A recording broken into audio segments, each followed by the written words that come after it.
Assalamualaikum warahmatullahi wabarakatuh.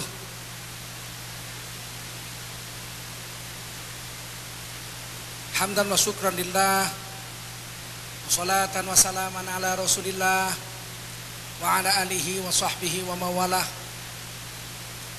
Allahumma salli wa sallim ala hadha nabiyil karim Sayyidina wa habibina wa maulana Muhammadin wa ala alihi wa sahbihi ajma'in.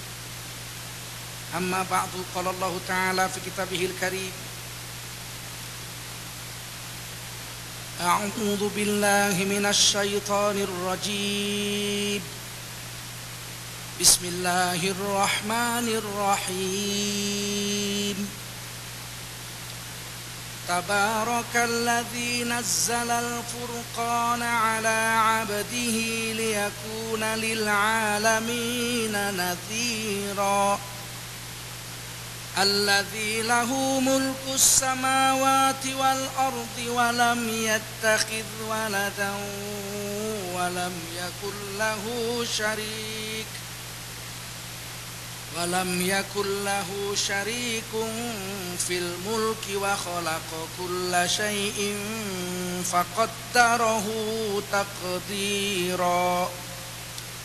Qala Rasulullah sallallahu alaihi wasallam, man kharaja min baitihi fi talabil ilmi fahuwa fi sabilillahi hatta yarji'. Baginda Rasul bersabda, siapa keluar dari rumahnya untuk mendapatkan ilmu, orang itu adalah orang yang berjihad fi sabilillah sampai dia kembali ke rumahnya. Mudah-mudahan kita semua mendapatkan pahala jihad dari Allah Subhanahu wa taala. Amin. Shadaqallahul azim wa shadaqa rasuluhun nabiyul karim. Wa nahnu ala dzalika minasyahidin wasyakirin. Walhamdulillahi rabbil alamin. Bapak Ibu sekalian, jemaah salat Maghrib, Isya dan Tarawih KJRI Los Angeles, Amerika Serikat yang dimuliakan Allah Subhanahu wa taala. Kita wajib bersyukur pada Allah Subhanahu wa taala. Hari ini kita dikumpulkan Allah dalam suasana berbahagia. Kita mempererat silaturahim sesama kita dan sekaligus beribadah serta memperdalam kepahaman kita tentang agama kita. Ini satu nikmat besar bagi kita. Di tengah-tengah negara besar dengan penduduk 1 miliar, yang Islam itu sedikit, hanya sekitar 10 jutaan orang, dan kita adalah salah satu dari orang-orang Islam yang ada di negara besar ini. Alhamdulillah. Salawat salam kita sampaikan untuk baginda Rasulullah Sallallahu Alaihi Wasallam.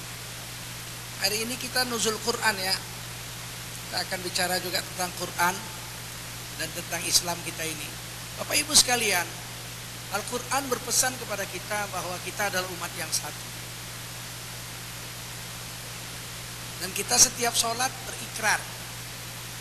We declare ourselves in every time we do the pray. Kita sholat. Inna sholati wa nusuki wa mahyaya wa mamati lillahi rabbil alamin la syarika lahu wa bidzalika umirtu wa ana minal muslimin. Ini ikrar luar biasa. Sesungguhnya sholatku, ibadahku, hidupku dan matiku semata-mata hanyalah untuk Allah Subhanahu wa ta'ala. La syarika lahu. Tiada syarikat bagi Allah. Allah enggak punya anak, enggak punya istri, enggak punya sekutu.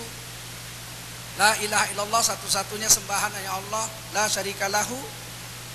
Wa bidzalika umirtu, begitulah Allah perintahkan kepadaku. Wa ana minal muslimin, artinya dan aku ini ya Allah adalah salah satu dari orang-orang Islam. Kita tidak boleh terpecah belah, nggak boleh dibilang Islam ini, Islam itu, nggak boleh. Islam Pancasila, Islam Batak, Islam Minang, Islam Amerika, nggak ada. Kulluna minal muslimin, semuanya kita adalah orang Islam. Hebatnya Al-Quran itu. Dan di dalam Quran kita dipesankan satu kalimat yang luar biasa. Wa ta'awanu 'alal birri wat taqwa. Dan tolong menolonglah kamu dalam berbuat kebaikan dan ketakwaan. Hari ini kita buktikan dari berbagai macam golongan datang sini. Tadi ada orang Mesir, orang Indonesia dari berbagai macam suku bangsa. Ada juga orang-orang yang kulit putih, kulit hitam, kulit coklat, kulit merah, macam-macam, yang cantik, yang cantik, yang tidak cantik, yang tua, yang muda, kumpul semua. Anak-anak kita tadi juga baca Quran. Kita disuruh tolong menolong. Berapa banyak makanan itu tadi itu, nggak bisa dimakan semua itu tuh. Tadi ada yang nanya, laksa udah dimakan Ustaz? Belum, nggak ada tangkinya. Tangkinya habis. Itu semua adalah kerjasama kita. Kalau kita bersatu, dan itu perintah Allah, tolong menolonglah kamu. Sebab kita nggak bisa berdiri sendiri. We cannot stand alone. No one can stand alone. Tidak ada yang bisa berdiri sendiri. Semua kita pasti membutuhkan orang lain. Dan disuruh tolong menolong cuma dalam dua hal. Wa ta'awanu 'alal birri wat taqwa. Tolong menolong berbuat baik dan ketakwaan. Wala ta'awanu 'alal ismi wal udwan. Seolah-olah Allah baru menurunkan ayat ini kemarin. Janganlah kamu tolong menolong dalam berbuat permusuhan dan dosa. Memang di Indonesia dimanapun saja berada itu dua kelompok tetap ada. Ada yang memang bersatu untuk berbuat baik, tapi ada juga yang bersatu untuk buat perpecahan. Salah satu yang bikin selalu pecah itu politik. Gara-gara pemilu istri sama suami bisa nggak satu apa itu. Yang satu milih yang gemuk, yang satu milih yang kurus. Repot. Perpecahan ini tidak boleh terjadi. Kana nas ummatan wahidah. Manusia itu adalah umat yang satu. Kita fastabiqul khairat, lomba-lomba untuk berbuat baik. Tapi tidak boleh untuk bersatu dalam permusuhan. Setan tidak akan tinggal diam. Ibu-ibu, bapak, kita selalu digoda untuk selalu bermusuhan. Ada satu sifat yang iblis itu terjerumus pertama kali karena sifat irinya, hasad. Penyakit hati ini ada banyak. Iri, dengki, sombong, angkuh, marah, dendam, merasa heran lihat dirinya sendiri, ujub namanya. Dui, kok hebat sekali saya ya. Satu Amerika nggak ada yang kayak saya hebatnya. Itu penyakit juga itu. Namanya ujub. Jadi penyakit-penyakit hati ini banyak, ada 16. Termasuk rakus, tamak. Tamak itu juga penyakit hati.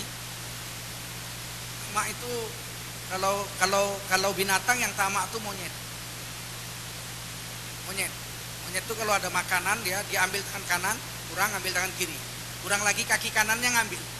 Kurang kaki kirinya ngambil lagi. Kurang lagi masuk mulut, simpen lagi. Saking rakus. Jadi dari semua penyakit hati itu yang pertama kali kena ke makhluk Allah, iblis, itu hasad, dengki, iri hati. Kalau orang Betawi bilang syirik. Syirik bahasa Arab beda, mencerikatkan Allah. Syirik bahasa Betawi, lu syirik amat sama gua. Itu maksudnya hasad, dengki, iri. Siapakah yang pertama kena? Iblis. Iblis itu sangat berpengaruh di surga waktu itu. Dia the leader of the angels, pemimpinnya malaikat-malaikat. Iblis, the leader of the angel. Namanya Azazil namanya. Ada namanya Azazil namanya. Tiba-tiba satu hari Allah menciptakan manusia. Wa idz qala rabbuka lil malaikati inni ja'ilun fil ardi khalifah. Ingatlah tatkala Allah berfirman kepada malaikatnya, sesungguhnya aku akan menciptakan seorang makhluk yang namanya manusia untuk jadi khalifah di dunia. As a matter of fact, I want to create a human being to be a leader of all the universe. This is human being and will be located in the world. Jadi Allah bicaranya di langit. Para malaikatnya di langit, semua malaikatnya. Allah nggak perlu tempat. Tapi malaikat di langit mendengar Allah akan ciptakan satu makhluk sebagai khalifah, wakil Allah, tapi di bumi. Di mana? Fil ardi khalifah. Para malaikat menjawab, Qalu ataj'alu fiha may yufsidu fiha wa yasfiku dima. Oh Allah, akankah kau ciptakan satu manusia di bumi sana itu yang akan membuat pertumpahan darah, bunuh-membunuh, buat permusuhan, merusak bumi? Kenapa malaikat berkata begitu? Karena di dunia sudah ada makhluk sebelum manusia, yaitu binatang-binatang dan jin. Ya, jin itu lebih dulu diciptakan dari manusia. Penguasa bumi waktu itu jin. Ini kata Imam Suyuti dalam kitab Durrul Mansur, wahum banul jan. Itu hewan dan jin kalau ketemu perang. Binatang kalau ketemu makan makanan, bunuh-bunuhan, they kill each other, the animals. Begitu juga jin. Jin gunung ketemu jin hutan berantem. Jin lembah ketemu jin laut perang. Jadi jin darat ketemu sama jin laut perang. Enggak berhenti-berhenti perang nih jin. Bunuh-membunuh terus. Maka malaikat katakan, "Ataj'alu fiha may yufsidu fiha wa yasfiku dima." Will you create a human being that will kill each other in the world? Menyebarkan permusuhan, be enemies one each other like them, seperti jin-jin itu, seperti binatang-binatang itu. Qala, Allah berfirman, inni a'lamu ma la ta'lamun. Sesungguhnya aku menciptakan manusia itu, aku yang paling tahu apa gunanya. Kamu semua malaikat-malaikat enggak tahu. Jadi singkat cerita dijadikan Nabi Adam. Nabi Adam itu Adama, asal katanya Adama. Adama itu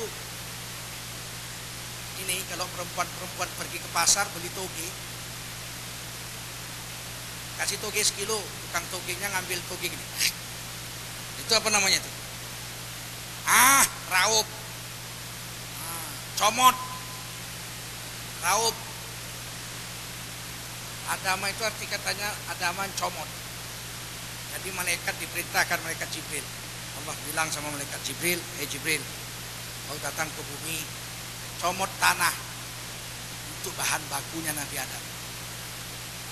Malaikat Jibril datang, permisi sama bumi, hai bumi, aku disuruh Allah ngambil kamu secomot. Untuk apa? Untuk jadi manusia, untuk jadi penguasa bumi. Oh, jangan, nanti bunuh-bunuhan. Pergi, bumi nggak mau. Malaikat Jibril kembali, ya Allah, bumi nggak mau.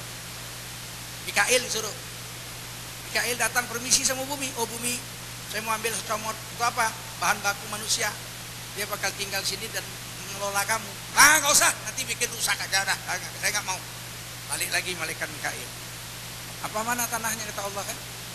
Kata Mikail, bumi nggak setuju. Terakhir diperintah malaikat maut. Malaikat maut, kau turun ke bumi ambil secomot. Nggak usah tanya-tanya. Ambil aja, mau apa enggak ambil aja. Malaikat maut ambil aja. Nah, nggak ada tanya-tanya. Tapi comotan yang malaikat maut gede. Malaikat maut itu besar. If all the ocean poured on his head, one single hair will not be wet. Berapa besarnya itu malaikat Mikail itu? Seluruh air laut disiramkan ke kepalanya, satu rambutnya nggak basah. Gede itu kan? Itu Mikail gede, makanya dia kalau mau matiin orang gampang. Matiin orang Aceh 350.000, mati. Enggak lari sana, lari sibuk, enggak. Enggak perlu, enggak sibuk. Ibu tahu di Indonesia nanya PLN, Department of Power, PLN, perusahaan listrik negara. Itu kalau diperintah sama bosnya, matikan listrik seluruh Jakarta. Apa dia lari-lari ke rumah-rumah? Enggak, cukup tarik grendelnya, gerdek, mati semua se-Jakarta. Oke? Kata bosnya, hidupkan sekarang. Grek, hidup. PLN aja bisa begitu, masa malaikat maut kalah sama PLN? Oh, malaikat maut gede. Nah, comotan malaikat maut itu gede. Campur tanahnya. Ada tanah merah, ada tanah hitam, ada tanah coklat, ada tanah putih, ya kan? Krek. Itulah jadi manusia. Makanya manusia itu kadang ada yang putih, white skin, red skin, yellow like me. Ada lagi yang black. Karena memang tanahnya beda-beda. Diletakkan Begitu diletakkan, iblis lihat. Kalau dari tanah mesti jelek. Kalau bahan bakunya tanah, hasilnya pasti jelek. Iblis itu jelek, dia punya tanduk dan dia punya ekor. Iblis ada ekornya, ada tanduknya. Makanya iblis gak bisa tidur terlentang. Dia kalau tidur pasti terlungkup. Maka manusia makruh tidur terlungkup. Sebab itu caranya iblis tidur. Jangan tidur terlungkup. Maka remeh iblis. Paling-paling kalau dia jadi jelek, lebih jelek dari saya. Ternyata dengan izin Allah, Allah ciptakan manusia dalam bentuk tercantik. Laqad khalaqnal insana fi ahsani taqwim. Allah created human being in the best form. Allah jadikan manusia dalam bentuk paling cakep. Subhanallah. Bu, burung merak cantik nggak? Cakep. Ibu mau jadi burung merak? Cakep mana kita dengan burung merak? Makanya burung cendrawasih cakep nggak? Ibu mau jadi burung cendrawasih? Nggak mau. Berarti cakep mana? Cakep kita dong, ya kan? Walaupun burung cendrawasih cakep, burung merak cakep, saya nggak mau jadi burung. Kenapa? Nggak bisa cebok.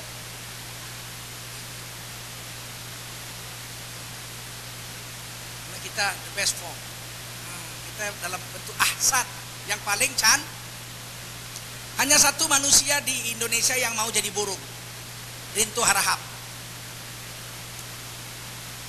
Ya, Rintu Harahap ngarang lagu, dia mau jadi burung. Seandainya aku punya sayap, terbanglah aku. Ku cari dunia yang baru. Untuk apa aku di sini?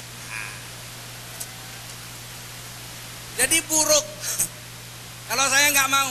Seandainya aku punya sayap, sengsaralah hidupku.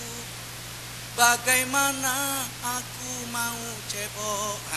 Nggak bisa.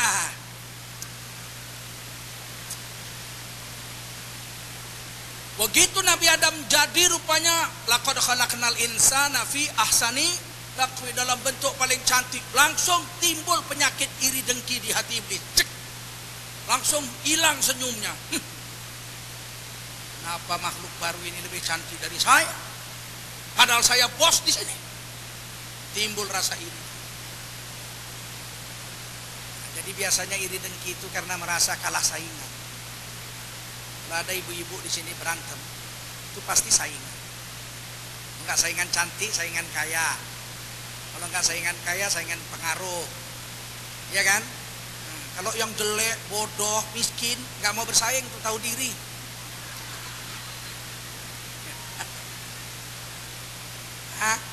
Enggak ada, itu adanya di Indonesia. Kalau di sini mah insya Allah sama aja.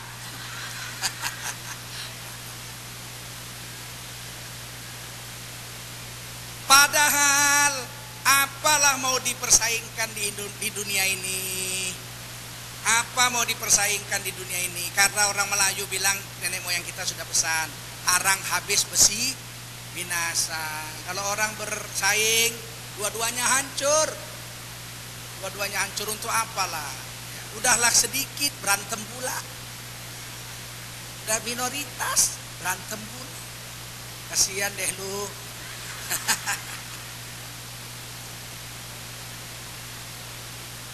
Begitu iblis lihat malaikat, begitu iblis lihat itu Nabi Adam dijadikan dengan bentuk cantik dan ganteng, udah sakit hati itu iblis. Nabi Adam tuh paling ganteng ya. Siapakah laki-laki tertampan sedunia? Nabi Adam alaihissalam. Seberapa tampannya? Separuh kegantengan laki-laki sedunia dijadikan satu untuk Nabi Adam sendiri. Itu ibu kalau jumpa Nabi Adam pingsan. Betapa tampannya Nabi Adam. Kulit Nabi Adam itu merah jambu. Masih ada sampai sekarang, kita cucu cicitnya ini masih ada warisannya. Nggak peduli saya mau hitam kulitnya, mau putih kulitnya, mau coklat, mau kuning. Ada kita warisan Nabi Adam di badan kita ini, merah jambu. Di mana diletakkan Allah? Di kuku. Oh, pijit kukunya. Itulah warna kulit Nabi Adam. Pijit semua. Kalau hitam keturunan monyet.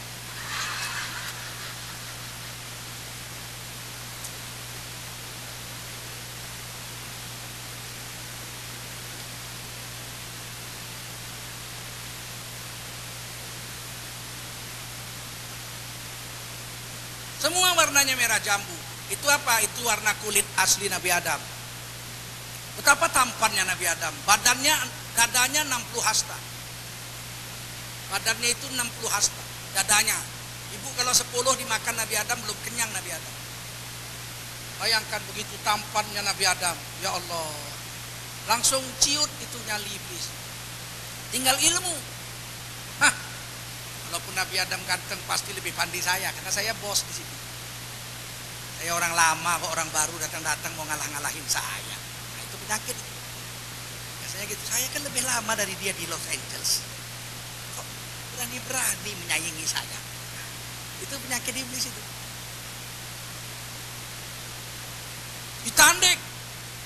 Ditanding ilmu Allah. Wa'allama Adam al-asma'a kullaha. Kemudian dalam satu detik Allah ajarkan segala macam ilmu kepada Nabi Adam. Kalau dulu kita bingung, apa bisa dalam waktu singkat orang jadi pinter? Nggak mungkin. Loh, kok nggak mungkin? Sekarang bisa kok. Bagaimana caranya? Sekarang ini komputer di-upload aja datanya. Cengut. Udah, ya kan? Pinter tuh komputer. Betul nggak? Loh, komputer aja bisa pinter dalam beberapa menit. Masa manusia nggak bisa pinter dibikin oleh Allah Subhanahu? Allah langsung upload aja. Wa'allama Adam al-asma'a kullaha. Nama segala sesuatu di-upload, thread, selesai. Sehingga Nabi Adam langsung pinter. Summa aradahum 'alal malaikah.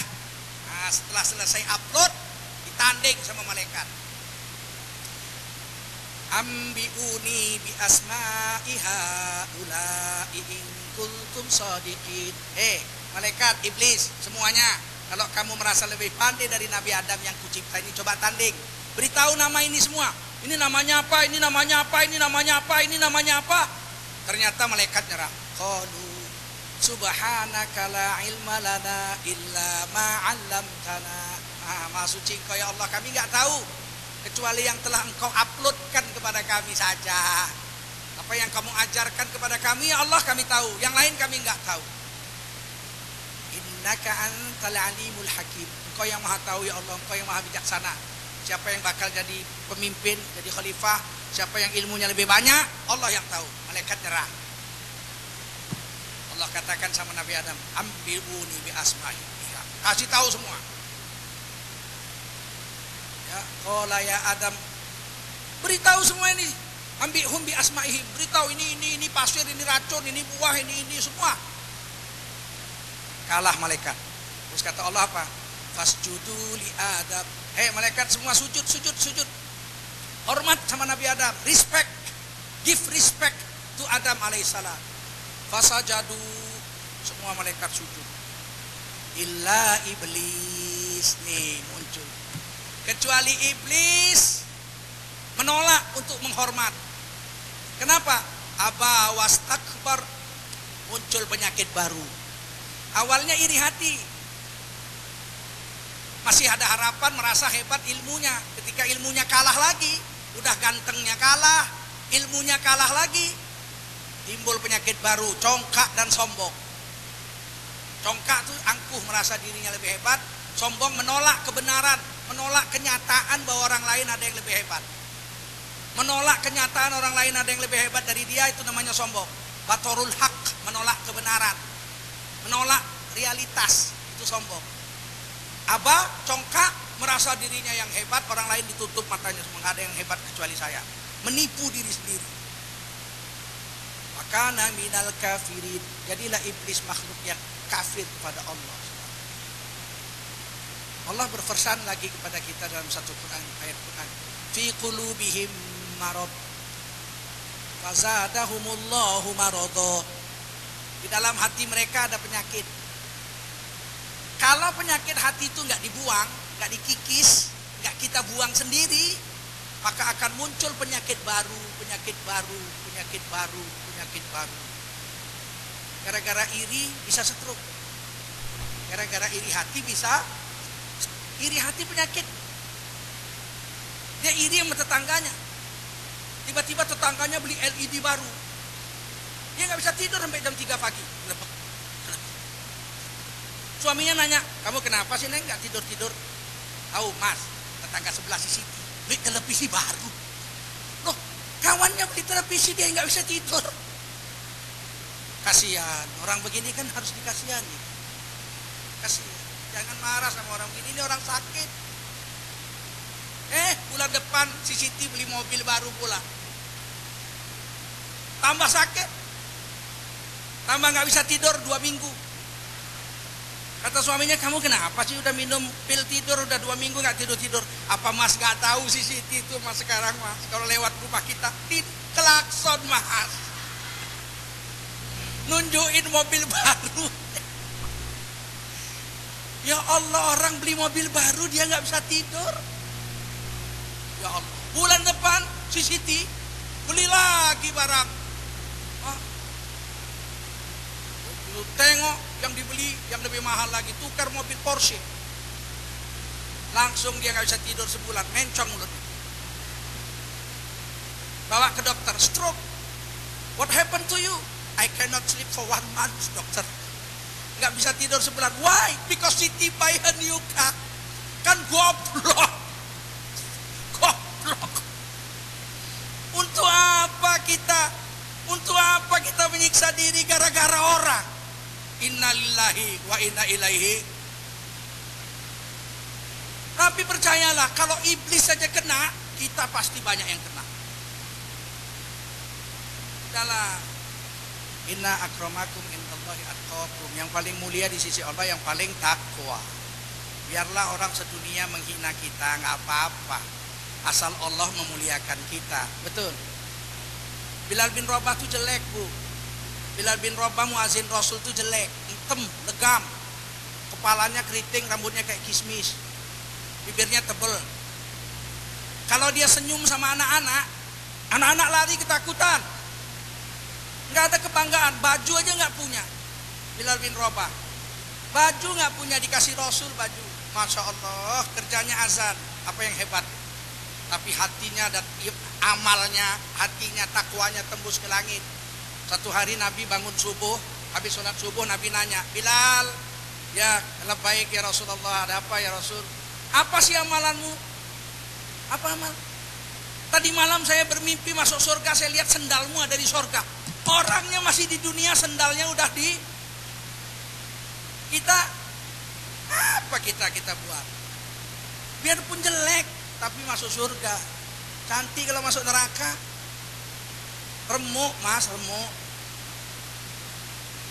Nah ini yang kita perlu jaga, satu, iri hati. Dari iri hati bisa timbul dengki, bisa timbul dendam. Iblis itu kan timbul congkak, kemudian sombong, gak mau kalah, akhirnya dendam. Kalau nggak dapat Nabi Adam ku sesatkan anaknya, nggak dapat anaknya, cucunya, nggak dapat cucunya, cicit, sampai dunia kiamat. Kok ada ya makhluk sedendam itu? Karena asalnya dari iri.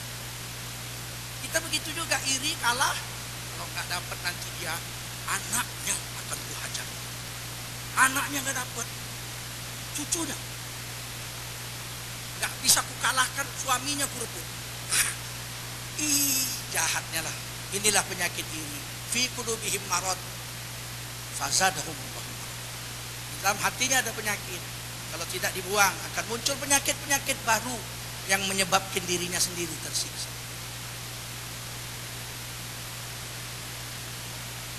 Insyaallah kita bisa selamat, amin. Saya ingin kita ini bersatu ya di Los Angeles ini. Hari ini saya gembira sekali, banyak sekali yang hadir.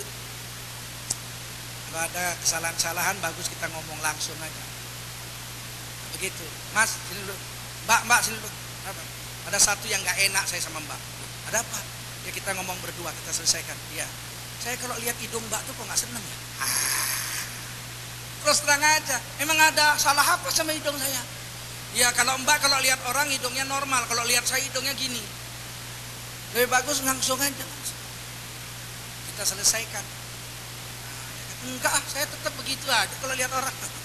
Karena saya kalau ngelihat orang begini nggak terang, mata saya rabun. Kalau gini baru terang. Selesai udah. Kita selesaikan. Kalau kita bersatu di dunia ini, tolong menolong kita dalam ketakwaan, kita pun akan disatukan Allah Subhanahu wa taala. Di surga Allah Subhanahu wa taala. Ingat Bapak Ibu, kita masuk surga nggak sendirian. Tidak ada orang masuk surga sendiri. Wasiqal ladzina taqaw rabbahum ilal jannati zumaro. Allah giring orang masuk surga itu serombongan-serombongan, one group by one group. Entering the paradise one group by one group. Enggak one single man, enggak, one group by one group. Zumar, az-zumar, satu rombongan. Kata Nabi, Zumari bisa ba'in alf. Rombonganku 70.000 orang, bisa ba'in alf. 70.000 orang rombongan Rasulullah. Kemudian rombongan kedua 70.000. Kita kira kita dapat rombongan pertama sama Rasulullah. Dapat ya? Sahabat Nabi aja 124.000, Bu. Sahabat Nabi 124.000. Kita dapat rombongan pertama. Kita rombongan terakhir gantung di pintunya aja syukur, Bu. Tapi itulah Quran bilang masuk surga serombongan-serombongan. Kita mau satu rombongan orang Los Angeles ini semuanya masuk surga. Jadi nanti malaikat nanya, "Where are you from?" Los Angeles. Kata malaikat, "Where are you coming from?" Los Angeles, United States. Masya Allah. "Where do you want to go?" We want to enter the paradise. Okay. Please come in. Udkhuluha bisalamin aminin. Enter the paradise with smile. Malaikat bisa bahasa Inggris? Bisa. Bahasa Jawa aja bisa, apalagi bahasa Inggris. Ini yang kita mau. Amin ya Rabbal. Hari ini kita mau bicara sedikit tentang hebatnya Al-Quran. Al-Quran itu diturunkan Allah sebagai wahyu. Wahyu Allah itu ada 3 tingkatan. Tiga macam. Yang pertama wahyu Allah yang Allah turunkan kepada Nabi. Redaksinya semua Allah yang atur. Nabi terima dan Nabi sampaikan pada umat. Nabi nggak ada urusan menambah atau mengurangi. Bahkan bunyinya pun nggak tukar. Bahkan ketika artinya pun Nabi nggak tahu, Nabi sampaikan juga sama umat. Alif lam mim. Dzalikal kitabul la raiba fihi hudal lil muttaqin. Sampaikan. Umat nanya, apa artinya alif lam mim ya Rasul? Nggak tahu. Saya nggak tahu. Yang tahu hanya Allah. Ini wahyu Allah yang nomor 1, yang paling tinggi. Ini wahyu yang ini namanya Al-Quran. Wahyu Allah yang paling tinggi, yang mana Allah kasih kepada Nabi, turunkan pada Nabi. Nabi nggak ada urusan, Nabi nerima langsung sampaikan. Meskipun Nabi nggak tahu artinya, Nabi sampaikan aja. Itu namanya Al-Quran. Wahyu yang kedua, Allah beri firman kepada Nabi. Sampai ke dalam hati Nabi. Nabi menyampaikannya kepada manusia. Bahasanya bahasa Nabi. Jadi konteksnya Nabi yang bikin. Allah beri isinya. Konteksnya Nabi yang ngomong. Misalnya apa? Qala Rasulullah SAW. Nabi bersabda. Qala Allah Ta'ala. Allah telah berfirman. Jadi Nabi bersabda. Nabi cerita. Sesungguhnya Allah telah as-saumu liya. Puasa itu untukku. Wa ana ajzibi, dan akulah yang akan membayar pahala orang puasa. Siapa aku di situ? Nabi Muhammad atau Allah? Allah.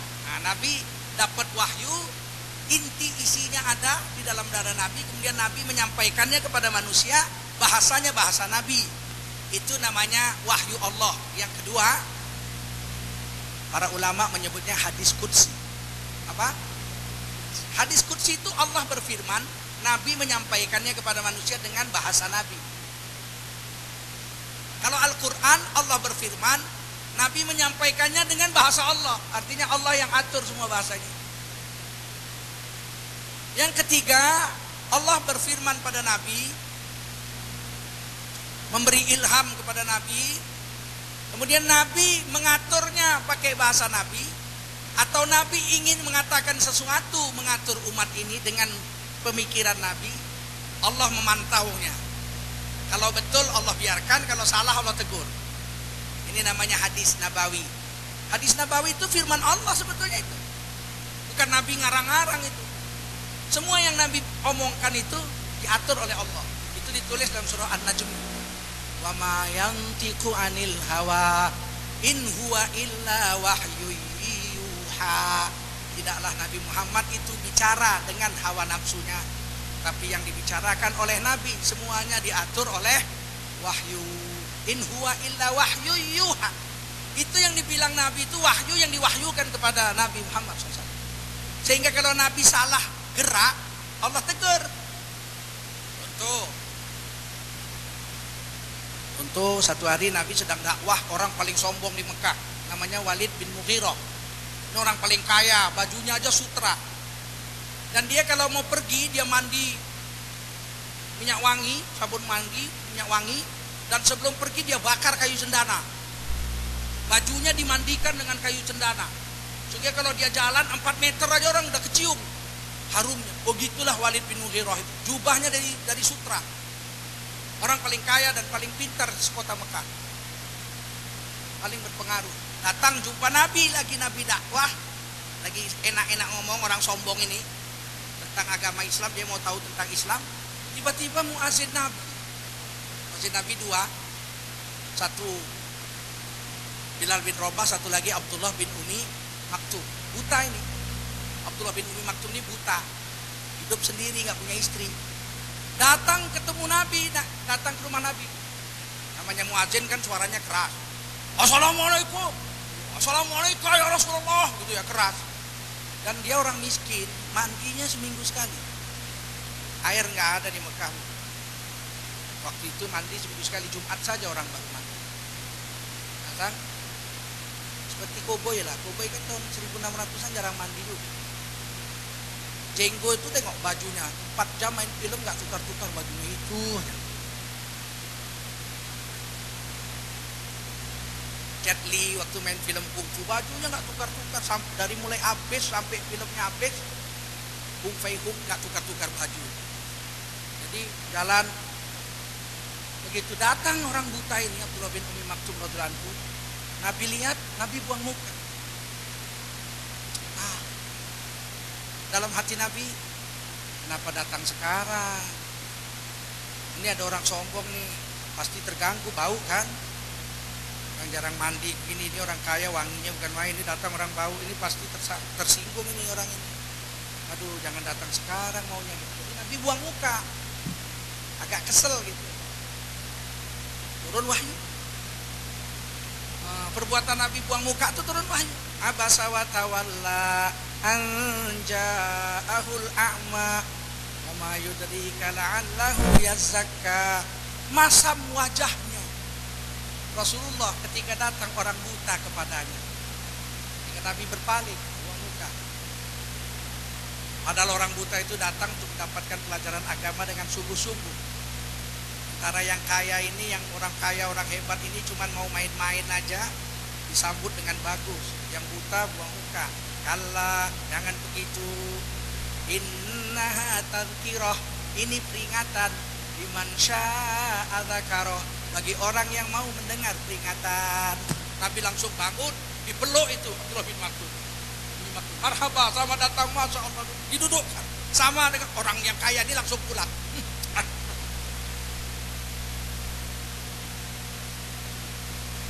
Lihat, perbuatan Nabi langsung ditegur Allah, dan Allah tidak malu menegur nabinya. Dan yang paling mengagumkan, Rasulullah tidak membuang ayat itu. Kalau disimpan aja sama Nabi, siapa yang tahu? Ayat itu disimpan aja, nggak usah disampaikan, siapa yang tahu? Tapi Nabi sampaikan, ditulis di Quran, sampai dunia kiamat, seluruh manusia sedunia bisa baca bahwa Nabi ditegur Allah Subhanahu. Jadi perbuatan Nabi itu kan karena nafsu ada yang atur. Maka semua perkataan Nabi, perbuatan Nabi, diamnya Nabi itu diatur menjadilah hadis-hadis itu sebetulnya wahyu Allah Subhanahu. Orang-orang Islam liberal menyerang Nabi kita dengan ayat ini. Mereka mengatakan Nabi Muhammad itu tidak maksum, tidak terpelihara dari dosa. Dia tetap berdosa dan bersalah. Kaget kita dengar. Mana buktinya? Itu Nabi Muhammad buang muka, ada orang buta, terus ditegur Allah. Berarti Nabi Muhammad berdosa. Saya bantah dengan tegas, tidak berdosa Nabi Muhammad buang muka. Kenapa? Karena dia yang waktu buang muka orang yang datang itu nggak tersinggung, orang dia buta. Orang buta kan nggak lihat Nabi buang muka. Ya kan? Ada orang buta datang buang muka, tersinggung dia. Berdosa Nabi? Enggak, kecuali yang datang orang melek, orang yang matanya terbuka, orang buta nggak tersinggung. Tapi Allah beritahu, jangan. Kalau begini perbuatanmu nanti umatmu menirunya. Padahal Nabi maksudnya supaya orang kaya ini jangan tersinggung, supaya sempat masuk Islam dulu. Kalau kita kan enggak, kita memang orang kaya, kita sambut. Kalau orang kaya datang terbungkuk-bungkuk, kita please mister, please. Oh, okay. What do you want to eat, please? Tapi kalau yang datang miskin, what do you want?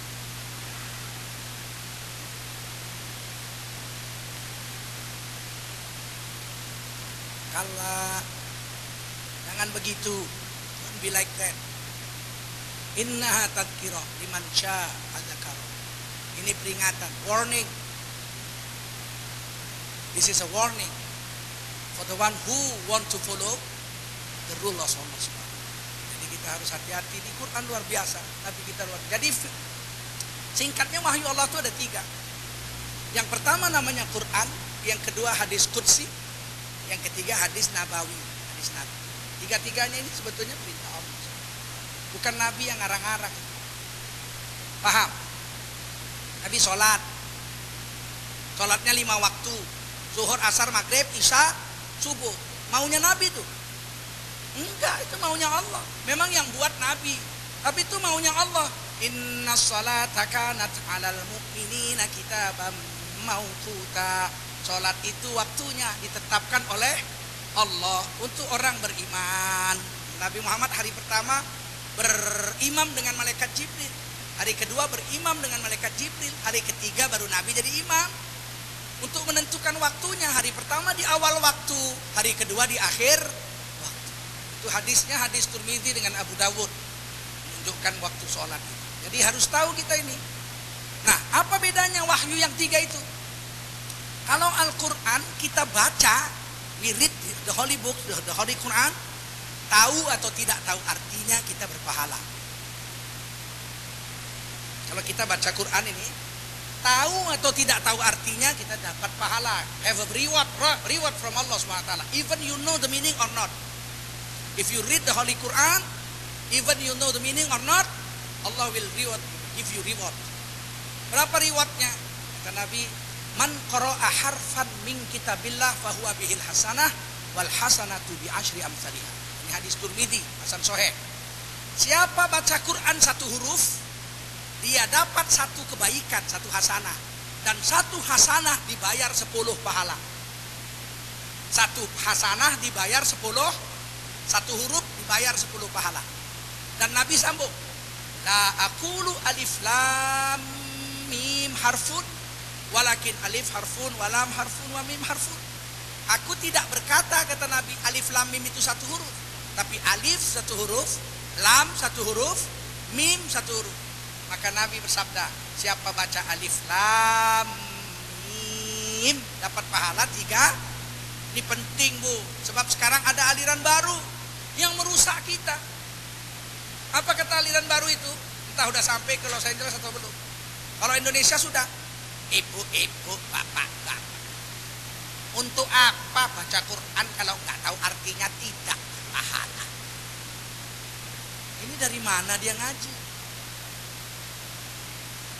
Kalau ibu baca Quran nggak tahu artinya seperti burung beo, tidak berpahala. Dari mana dia tahu itu? Rasulullah SAW mengatakan siapa baca Quran 1 huruf dapat pahala 10. Alif lam mim ada yang tahu artinya? Nggak ada yang tahu artinya, hanya Allah. Nabi pun nggak tahu arti alif lam mim. Tapi alif lam mim walau tidak tahu artinya, kata Nabi pahalanya 3. Jadi kalau ada orang mengatakan gitu, ibu-ibu nggak usah baca Quran kalau nggak tahu artinya, nggak berpahala. Ini mungkin Nabi baru turun di Depok. Kan bertentangan dengan pendapat Rasulullah, ya kan? Ada lagi yang mengatakan ibu-ibu nggak usah baca Yasin malam Jumat, masuk neraka, bid'ah, percuma, nggak ada dalilnya. Loh, dalilnya udah saya baca itu. Siapa baca Quran 1 huruf dapat pahala 10. Oh, itu baca Quran bukan baca Yasin. Loh, emang Yasin lagu Cicak Rowo? Yasin kan Quran, Mas, betul nggak? Jangankan baca Yasin 2 huruf, Yasin itu 20 pahala. 1 huruf aja baca Quran berpahala. Ada nggak 1 huruf? Ada. Bismillahirrahmanirrahim. Nun. 10 pahala. Ulang lagi. Nun. 20 pahala. Ulang lagi. Nun. 30 pahala. Shadaqallahul azim. Weh, baca Quran kok begitu? Ya, kenapa? Mana ada baca Quran begitu? Lo kata Nabi 1 huruf 10 pahala. Nabi aja kasih pahala kok kamu sewot. Memang kamu Nabi baru? Hah? Ayo, Nabi aja kasih pahala kamu mau marah. Kamu Nabi baru ya turun di Los Angeles. Ini harus betul, kita punya pikirannya harus betul. Kalau nun dia niatnya baca Quran dia dapat pahala 10. Kecuali nun niatnya nyanyi. Nun jauh di sana. Itu nggak dapat pahala dia.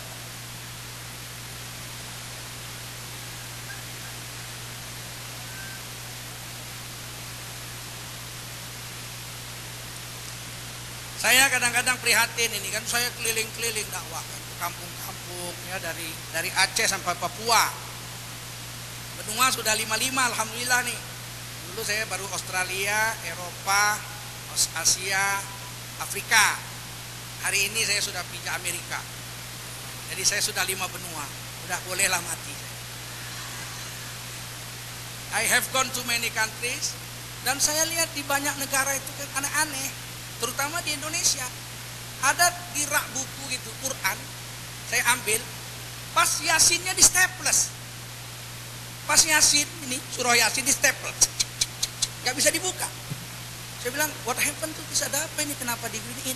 Oh ini Yasin Pak, kalau dibaca bid'ah berdosa Pak. Loh, baca Quran berdosa?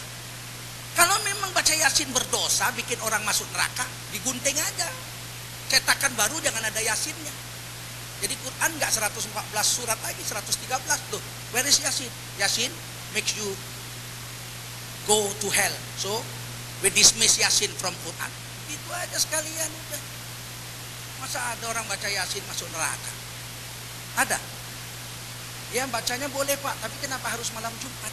Iya, kalau baca Quran 1 huruf berpahala, artinya kapan saja. Mau malam Rebo Kliwon, mau malam Selasa Pahing, monggo aja kok. Rupanya kalau malam Jumat terlarang.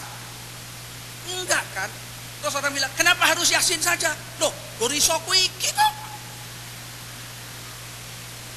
Emang ada larangan? Dilarang membaca Quran kalau Yasin saja? Ada? Lah kalau kulhu aja boleh kok. Kulhu aja boleh. Kulhu Allah aja boleh.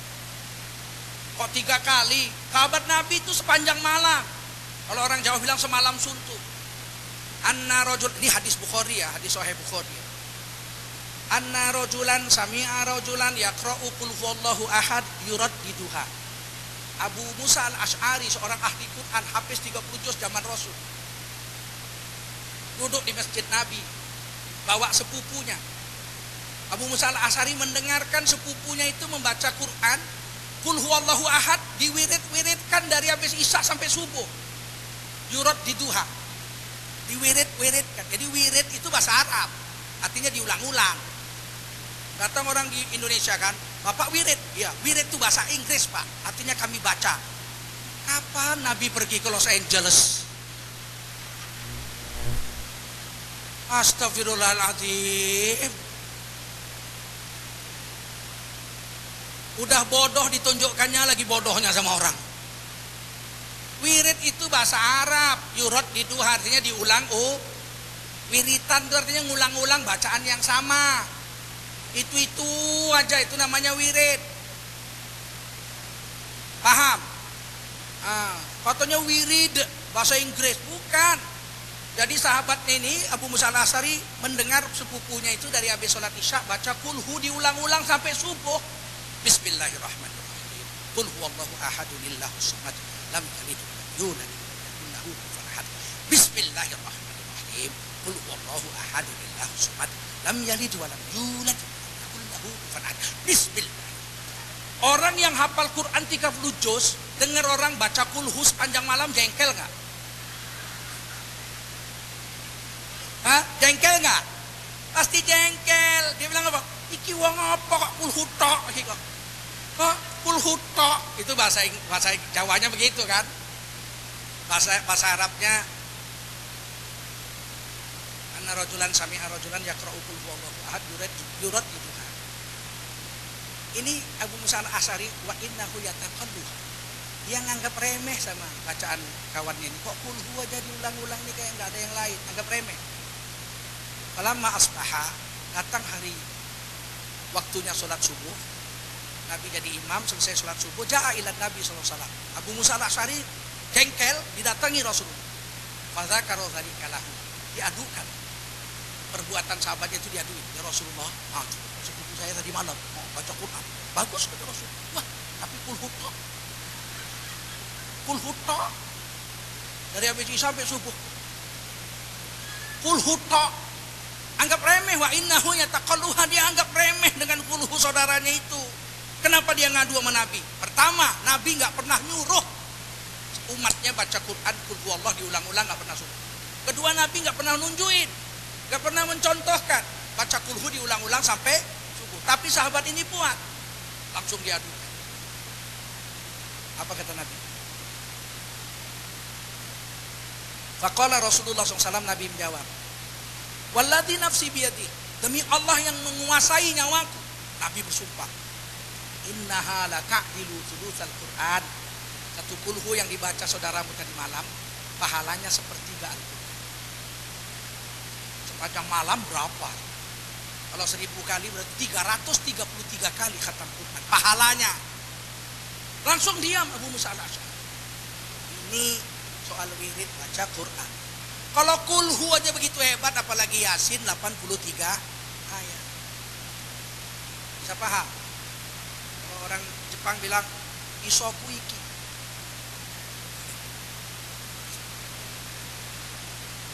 Ya, isoku iki. Itu bahasa Jepang.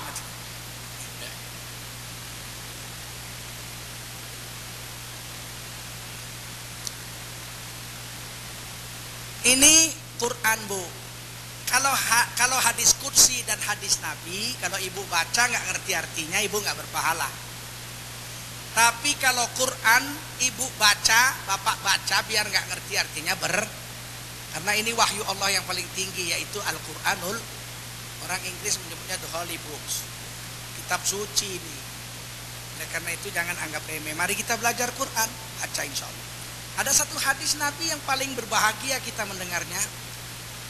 Man qara'a harfan min kitabillah fahuwa bihin hasan. Al-mahiru bil Quran. Nah, ini al-mahiru bil Quran. Orang yang mahir baca Quran. The one who is reading the Al-Quran fluently. Ya, siapa yang bisa baca Quran secara lancar. Al-mahiru bil Quran. Asafaratil kiramil baroroh. Nanti dia kalau mati tempatnya di surga Firdaus bersama malaikat dan nabi-nabi. Itu memang nggak semua orang bisa. Itu pilihan, itu taufik. Dan kadang kita sedih juga belajar Quran bertahun-tahun nggak bisa fasih. Jangan patah hati. Tidak semua orang bisa mahir. Ya.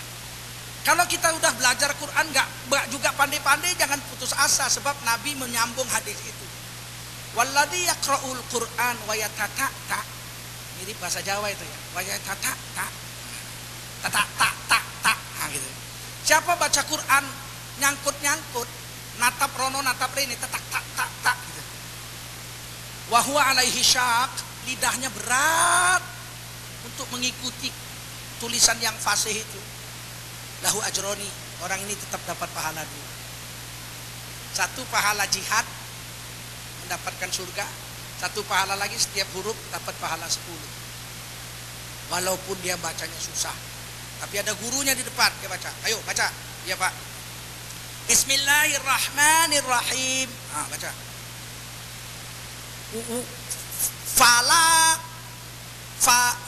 Fala.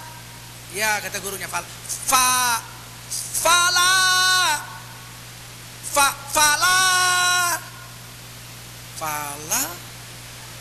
Gurunya besok masuk rumah sakit. Darah tinggi kumat.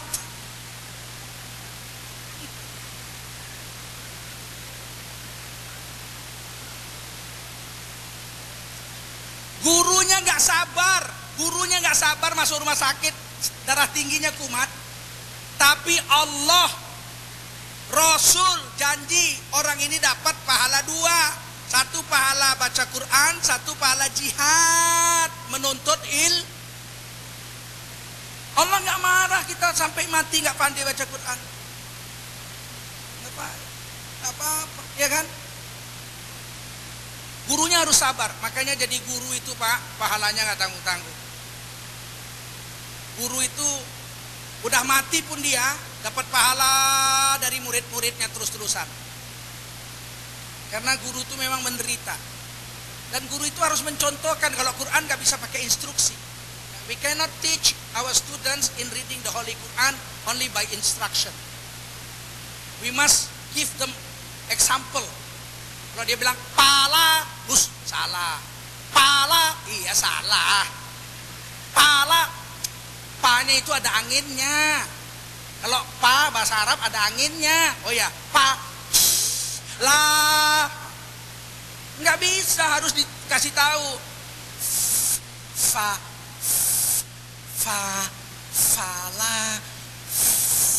Fala, begitu. Kalau ada anginnya, instruksi aja. Pa, lah.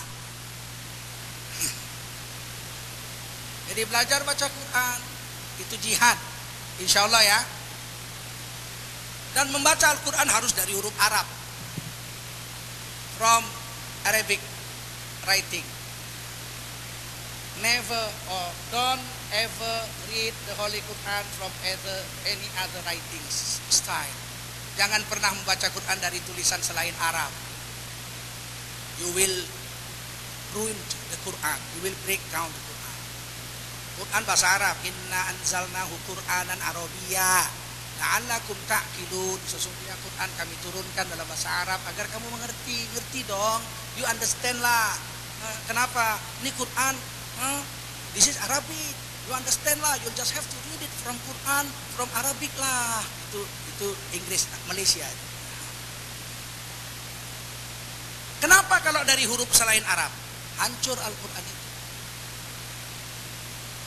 Misalnya Quran ditulis pakai huruf Jawa. Kan Jawa punya huruf 20. Ono coroko 5. Toto sawono 5. Ono coyonyo 15. Monggo botongo 20. Huruf Arab tuh ada 20. Tapi huruf Arab 29, huruf Jawa cuma 20, kurang 9. Nah kalau kita ngotot, huruf Arab harus ditulis pakai huruf Jawa, bisa ditulis, bisa, dibaca bisa, tapi berubah. Syukrun aminatun, ditulis pakai huruf Jawa, jadi berubah jadi cokro aminoto. Apa boleh buat? Hurufnya kurang.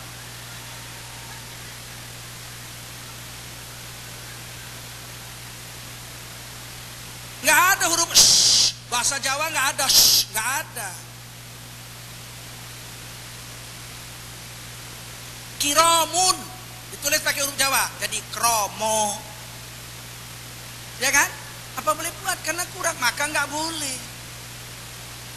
Huruf Cina kan punya huruf juga, tapi kan kurang. Sempat Quran ditulis pakai huruf Cina, berubah bunyi. Zainul Abidin ditulis pakai huruf Cina, berubah jadi apa? Cainuli Api Tinggi. Kan jauh sekali. Zainul Abidin ditulis pakai huruf Cina, Cainuli api tinggi. Kalau dibaca tambah ya, Cainuli api tinggi oh. Apa enggak kiamat?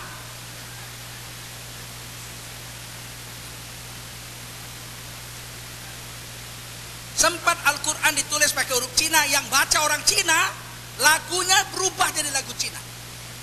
Di Quran, "Dzalikal kitabu la raiba fihi hudal lil muttaqin." Huruf Arab, tulis pakai huruf Cina, berubah. Yang baca orang Cina, lagu-lagu Cina. Calikalil kitabu la loy papihi hudalil muttaqini. Ceng ceng ceng.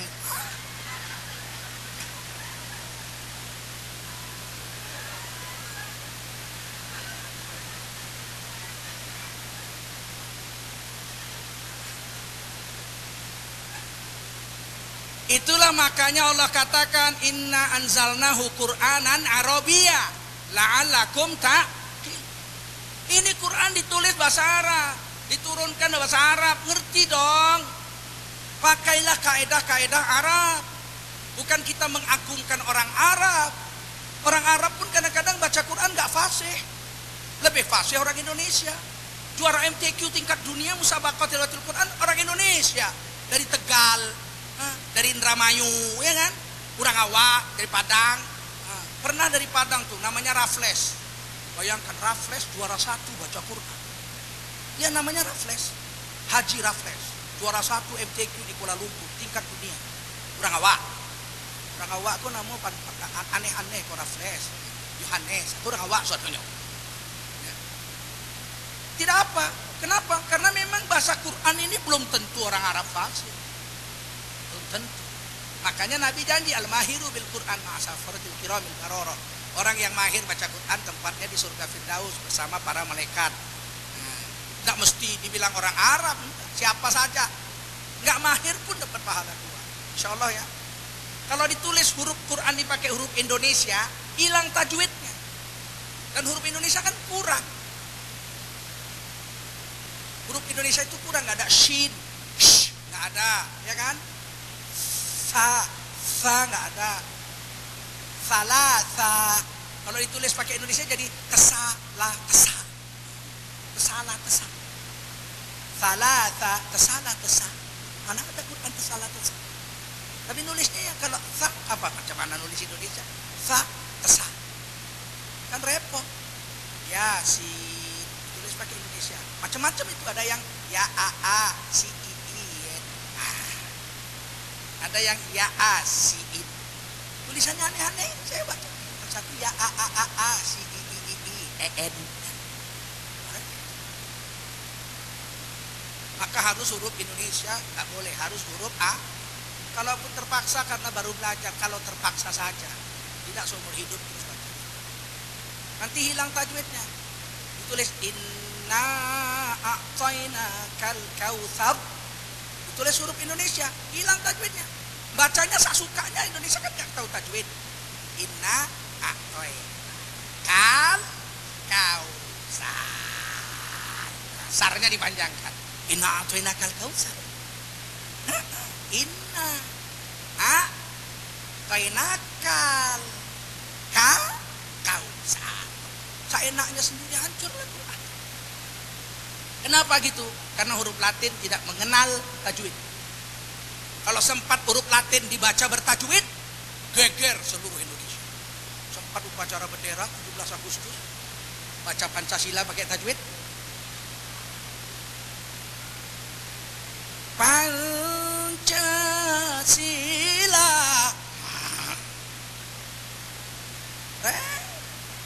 Ketuhanan yang Maha Esa diidghamkan sama dia. Ketuhanai, nun jumpa ya kan idgham.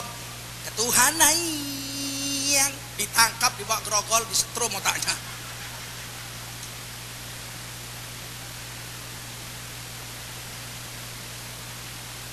Baik, belum terlambat kita belajar Quran, belum terlambat. Ada orang yang baru belajar Quran umur 50 tahun. Nenek saya belajar Quran umur 50 tahun. Saya yang ngajar, saya masih SD. Bisa? sampai mati beliau mahir baca Quran. Padahal belajarnya sudah 50 dan yang ngajar cucunya saya. Tidak terlambat, belum terlambat. Kita mulai besok bikin ya, panggil guru baca dengan metode Iqra 4 bulan ambil. Karena metode Iqra itu dua-dua. Metode lama namanya metode Baghdad. Saya 2 tahun baru bisa membaca. 2 tahun, dari 4 tahun sampai 6 tahun. Sebab mainnya main baca satu-satu. Alif, ba, ta, jim, ha, kha, dal, ra, zai, shin, sad, dal, ta, za, ain, fa, qaf, kaf, lam, mim, nun, waw, ha, lam, alif, hamzah. Ya ngapalnya 2 tahun. Kalau sekarang 22 Pak. Apa, baba, baba, ba, baba, baba, ba, baba, baba, ba. Oh, kok bahasa Minang kok ba? Kok. Nah, kok orang awak kok menulis kok. Udah dibalik-balik apal ba. Balik-balik pengerti. Besok tambah 1. Abata, baba,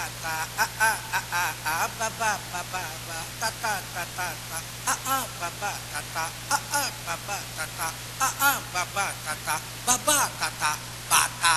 Kok merek sepatu kok, bata. Oh cepat, 4 bulan. Ada beberapa murid kami orang Jerman masuk Islam, orang Australia masuk Islam. Itu belajar Quran dengan metode Iqra 4 bulan. Believe me. You need only 4 months. You can read the Holy Quran by using the Iqra style. Ini gampang, oke?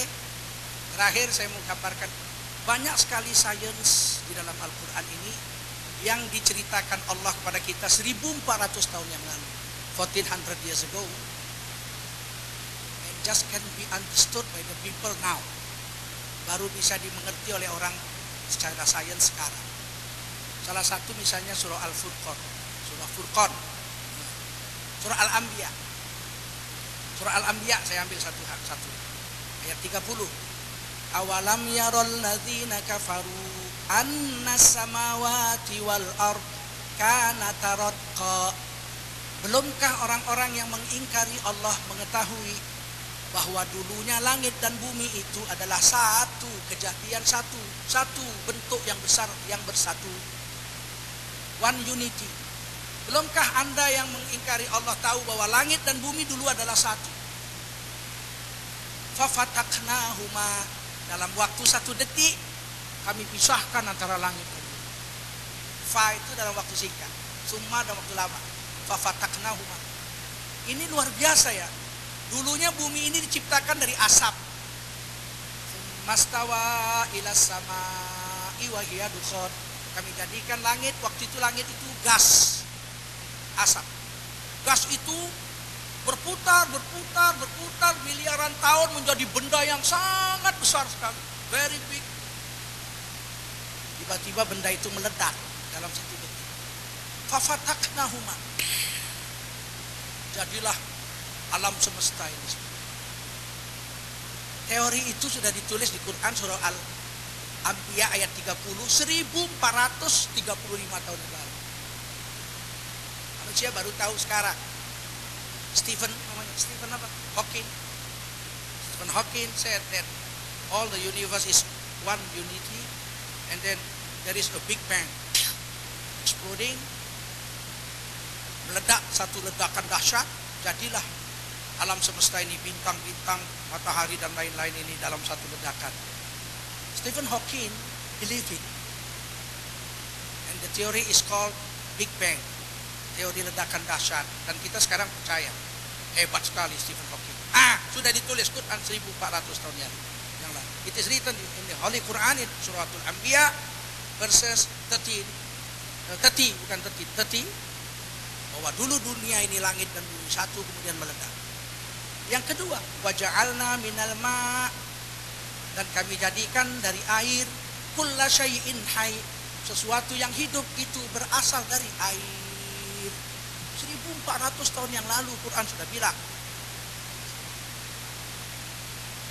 bahwa gajah, monyet, ular, buaya, burung itu semua dari air.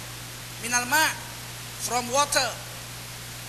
Sekarang orang percaya Orang akan bertanya, adakah manusia di bulan? Adakah makhluk hidup di bulan? Orang akan bertanya, apakah di bulan ada air? Enggak ada. Kalau begitu tidak ada makhluk hidup di bulan. Orang akan bertanya lagi, in Mars, bisakah kita menemukan makhluk hidup di Mars? Orang akan bertanya pada kita, ada air enggak di sana? Enggak ada. Kalau enggak ada makhluk hidup di sana.